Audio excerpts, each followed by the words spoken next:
Well, I think so the fact that consumers are more tech savvy has actually made my life a little bit easier as far as what I do and my focus. However, from our clients, I think it makes it a lot more challenging, and that how everything they want it now, whether it's on their cell phone, their computer. There isn't that time they have to wait for a mail order piece that comes in, where you used to order from catalogs. It's I want it now. And I think that when it translates to search and digital in general, it makes it challenging because you really have a small window to capture that person, get them to do what you ultimately want them to do, and engage in your brand. I think the fact that social has brought a lot of the brands to the forefront as far as engagement, I think it can work for or against them. I think it depends on if the brand understands the value they actually offer and the way that they can engage them. We also work on some RX drugs where it's probably for conditions that people don't necessarily want their friends on Facebook to know that they have.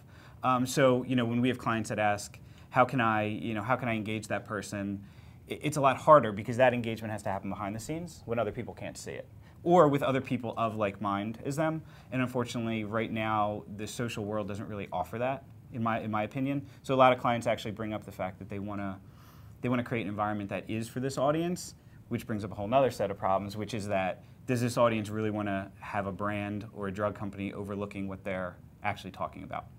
So I do think consumer feedback is resulting in a better experience. The main, there's sort of two pieces of it. The first is just product improvements.